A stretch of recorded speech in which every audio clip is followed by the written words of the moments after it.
दोस्तों, क्या आपको मालूम है कि देश के प्रधानमंत्री नरेंद्र मोदी के घर में एक सुरंग है? लेकिन ये सुरंग आखिर जाती कहाँ है और इसे क्यों बनाया गया है? इतना ही नहीं दोस्तों, प्रधानमंत्री नरेंद्र मोदी मनमोहन सिंह जी के बंगले में नहीं रहते हैं, लेकिन इसके पीछे की क्या वजह है? क्या ये कोई राजनीतिक खेल है या फिर इसका संबंध किसी और खुफिया चीज से है? और आखिर क्यों नरेंद्र मोदी जी के घर पर जाने के लिए इंसान को अपनी कार से उतरना पड़ता है? सब कुछ जानेंगे दोस्तों मोदी जी के बंगले के बारे में। आपको ऐसे रहस्य बताऊंगा जिसके बारे में आम आदमियों को भनक तक नहीं है।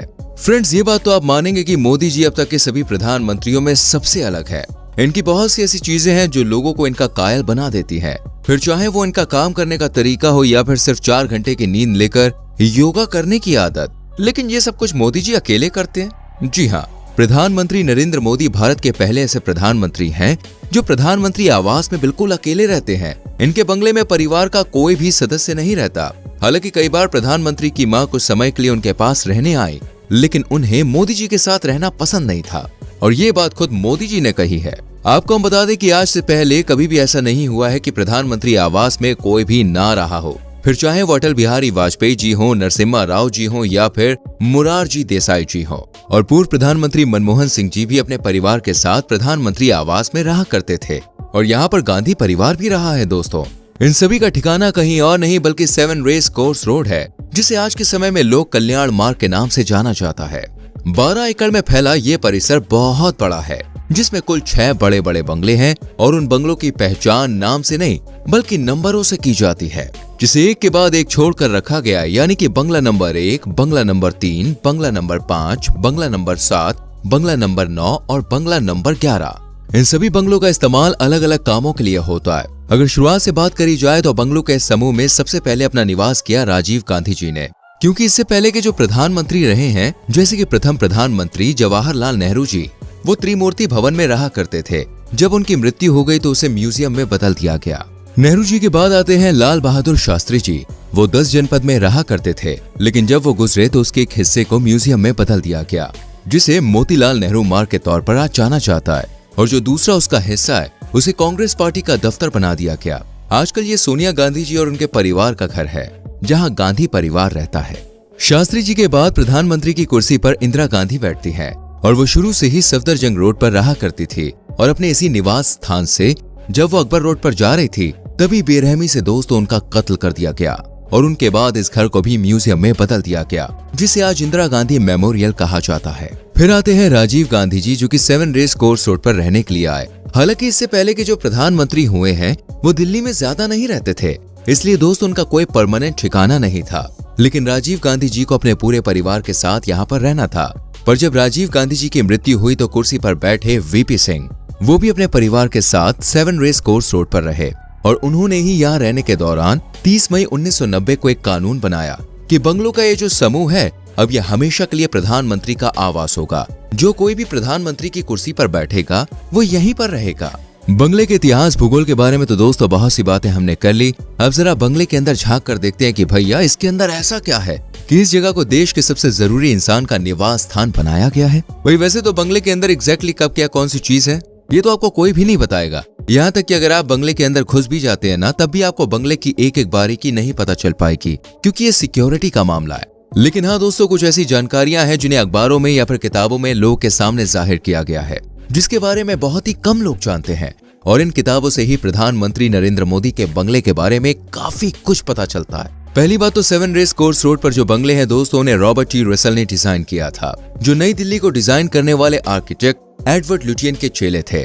असल में दिल्ली को बसाने वाले लुटियन ही थे, जिसमें उन्होंने लोकसभा, राज्यसभा, केंद्र सरकार के घर, दफ्तर, इन सारी चीजों को बहुत अच्छे से डिजाइन किया, इनका निर्माण किया और यही कारण है कि बार बार लुटियंस दिल्ली भी कहा जाता है। अब दोस्तों, जब आप अशोका होटल के बगल में से होते हुए लोक कल्याण मार्ग पर पहुंचेंगे तो ये मोदी जी के घर तक जाने का सबसे आम रास्ता है। लेकिन इस आम रास्ते से जाने के लिए भी आपको बहुत खास होना पड़ता है, क्योंकि कोई भी साधारण इंसान मुंह उठाकर प्रधानमंत्री के बंगले में नहीं जा सकता। और मोदी जी के लिए तो यहाँ पर खास सुरंग बनाई गई है, जिसके बारे में अभी हम आपको बताने वाले हैं।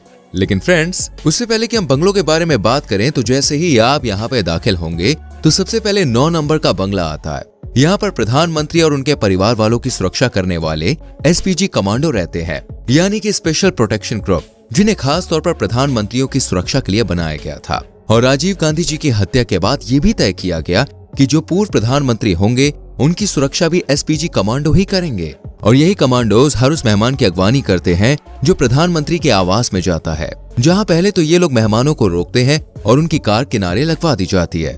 फिर मेहमान अपनी कार से उतरते हैं, हालांकि उससे पहले पहचान वगैरह हो जाती है। जो बंदा अंदर जा रहा है वो सही है या फिर नहीं है, कोई भी ऐसे अंदर नहीं जा सकता है, उसकी पूरी तलाशी ली जाती है।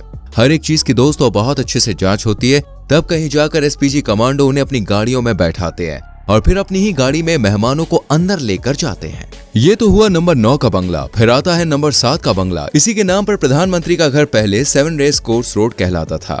हालांकि दोस्तों मोदी जी इस बंगले का इस्तेमाल घर वाले दफ्तर के लिए करते हैं, जैसे कि अधिकारियों का जो कैंप ऑफिस वगैरह होता है, यानी कि जो काम वो बाहर जाकर नहीं कर सकते, जो खास मीटिंग्स वगैरह दफ्तर में नहीं हो पाती है, उसके लिए मोदी जी लोगों को घर वाले दफ्तर पर ही बुला लेते हैं। और लॉकडाउन के टाइम पर तो मोदी जी ने सारा काम इसी बंगले में रहकर किया था। अब बारी आती है 5 नंबर वाले बंगले की। यहाँ पर दोस्तों नरेंद्र मोदी जी रहते हैं, लेकिन मनमोहन सिंह जी यहाँ नहीं रहते हैं। जब वो प्रधानमंत्री थे तो वो 3 नंबर के बंगले में रहा करते थे और उन्होंने 5 नंबर के बंगले को गेस्ट हाउस बना रखा था। पर जब मोदी जी प्रधानमंत्री बने तो उन्होंने इन दोनों बंगलों की अदला बदली कर दी। जो 5 नंबर का बंगला गेस्ट हाउस था उसे उन्होंने अपना निवास स्थान बना लिया और 3 नंबर वाले बंगले को दोस्तों इस वक्त गेस्ट हाउस के रूप में इस्तेमाल किया जाता है और यहीं पर प्रधानमंत्री के मेहमान रुकते हैं।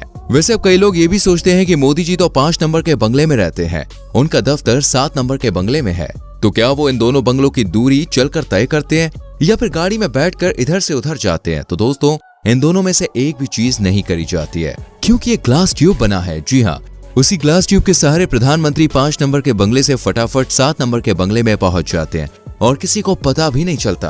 और बंगला नंबर 1 भी दोस्तों बड़ा ही दिलचस्प है, क्योंकि यहाँ पर एक हेलीपैड है और इस बंगले के कंपाउंड में बने हेलीपैड से ही प्रधानमंत्री जी अपनी सवारी भरते हैं। और अगर उन्हें हेलीकॉप्टर से कहीं भी जाना हो तो वो कहीं और से नहीं बल्कि अपने इसी 1 नंबर के बंगले से उड़ते हैं और डायरेक्ट वहां पे पहुंच जाते हैं। अब जो आखिरी बंगला है यानी कि 11 नंबर का बंगला है, उसे सुरक्षा कारणों से अलग अलग चीजों में इस्तेमाल किया जाता है। कभी वहां पर कर्मचारी अपना काम करते हैं तो कभी कुछ खास चीजें वहां पे होती है। लेकिन जो सबसे ज्यादा दिलचस्प बात है वो है मोदी जी के घर से निकलने वाली सुरंग। आप यहाँ पे जाकर दोस्तों बिल्कुल हैरान हो जाएंगे।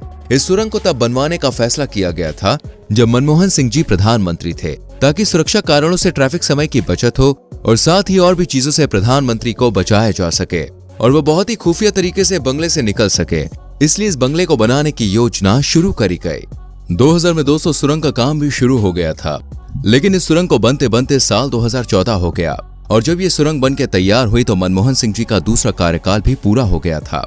इसके बाद मोदी जी प्रधानमंत्री की कुर्सी पर बैठते हैं और अब मोदी जी ही सुरंग का इस्तेमाल करते हैं। ऐसी ही दिलचस्प और मजेदार वीडियोस को देखने के लिए क्या करना है? राइट, हमारे चैनल को सब्सक्राइब करके बेल आइकॉन प्रेस करें जिससे आने वाली वीडियोस मिस ना हो। सो मिलते हैं अगली वीडियो में। Till then bye bye, take care.